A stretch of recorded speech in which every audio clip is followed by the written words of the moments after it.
Tem tanta coisa acontecendo enquanto falo contigo, tanta que você pode não entender, mas lhe explicarei o porquê falo isso. Pregarei como um homem morrendo para homens morrendo, e mulheres e jovens, e pregarei como nunca pregarei novamente, e falarei coisas a vocês que me entenderão mal, e falarei coisas que os farão tão bravos comigo. Falarei coisas que vocês irão negar, e você dirá que eu não tenho direito de lhe falar o que estou falando. Mas antes que venha com conclusões sobre o que está sendo dito aqui, faça uma reflexão. Eu sou Marcelo Domingues e você está no canal Contagem Regressiva. Vem comigo depois da vinheta.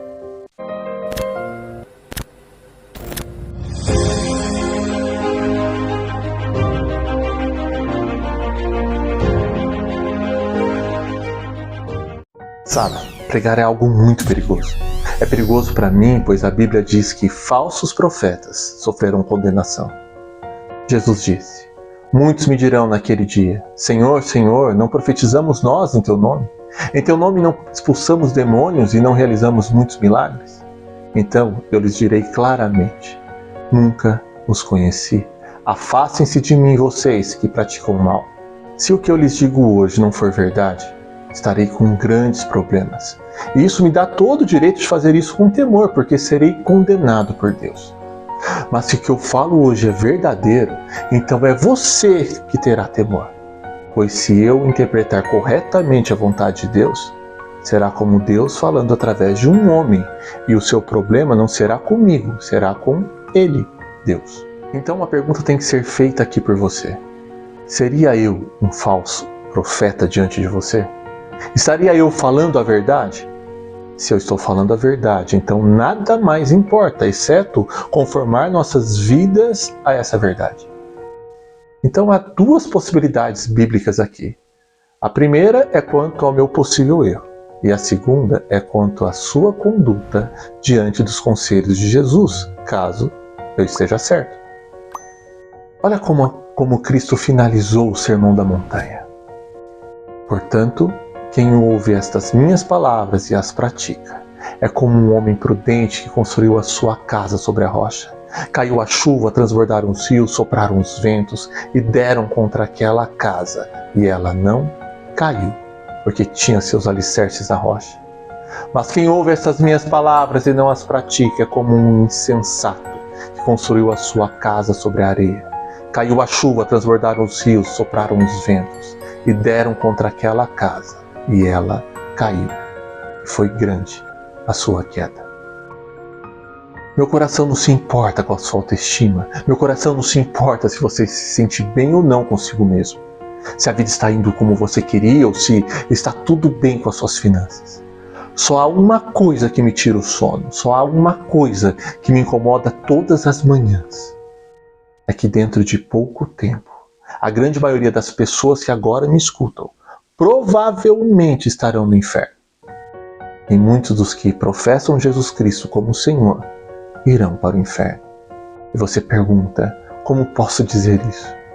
É que o cristianismo atual é baseado em uma cultura sem Deus. Não se alicerça na palavra bíblica de Deus. E tantos jovens são enganados e tantos adultos são enganados em acreditar que só porque fizeram uma oração uma vez na vida, irão para o céu. Então, quando olho em volta para os outros que professam que conhecem a Cristo e veem que essas pessoas são tão mundanas quanto o mundo e se comparam uns aos outros, nada os preocupa. Eles pensam: eu sou igual aos meus amigos da igreja, assisto coisas que não deveria na TV, rio das coisas que Deus odeia, uso roupas que são extremamente sensuais, falo como o mundo, ando como o mundo, amo a música do mundo, amo tanto o mundo. Mas graças a Deus, eu sou um cristão. E porque eu sou um cristão, é que não sou diferente das outras pessoas da minha igreja. Sou um cristão porque uma vez em minha vida eu orei e pedi para Jesus Cristo entrar no meu coração. Eu quero que saiba que a maior heresia da igreja é que se você orar e pedir para Jesus Cristo entrar no seu coração, Ele certamente entrará. Você não encontrará isso em nenhum lugar das Escrituras. O que você precisa saber é que a salvação é pela fé, e pela fé somente em Jesus Cristo. E fé somente em Jesus Cristo é precedida e seguida de arrependimento. Um afastamento do pecado, um ódio das coisas que Deus odeia e um amor pelas coisas que Deus ama, um crescimento em santidade e uma vontade de não ser como os cantores famosos que morrem de overdose, não ser como o mundo, não ser como a maioria dos cristãos, mas ser igual a Jesus e seguir os exemplos que Ele nos deixou. E cuidado ao falar amém agora, porque eu posso estar falando de você. Falamos tanto em ser cristãos radicais. Cristãos radicais não são pessoas que pulam em shows gospel. Cristãos radicais não são pessoas que vestem camisas cristãs. Cristãos radicais são aqueles que carregam o fruto do Espírito Santo. Cristãos radicais são aqueles que reverenciam e honram seus pais, mesmo quando sentem que seus pais estão errados.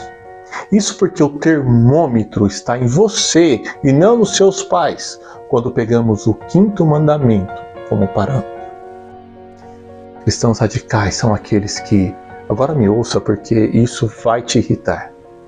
Cristãos radicais são aqueles que não se vestem sensualmente para mostrar seus corpos.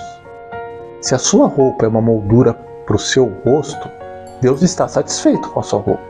Mas se a sua roupa for uma moldura para o seu corpo, Deus odeia. Estou falando sobre cristianismo. É que cristãos morrem em suas poças de sangue em lugares do mundo onde o cristianismo não é aceito. Simplesmente porque, mesmo com medo de morrer, eles não negam a Jesus Cristo. Enquanto você fala que é um cristão radical só porque usa uma camiseta com dizeres cristãos, porque vai em uma conferência, estou falando de santidade, estou falando de divindade.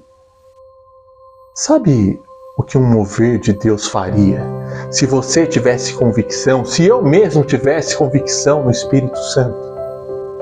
Cairíamos de cara no chão, lamentaríamos por assistir às coisas que Deus odeia, por vestir as coisas que Deus odeia.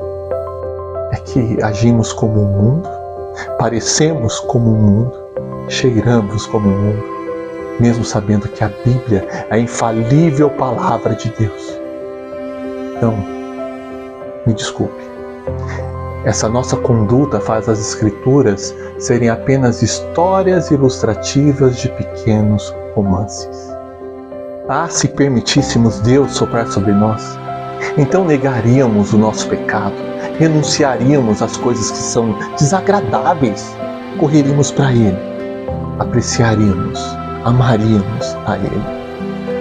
Ah, Deus levantaria missionários fiéis.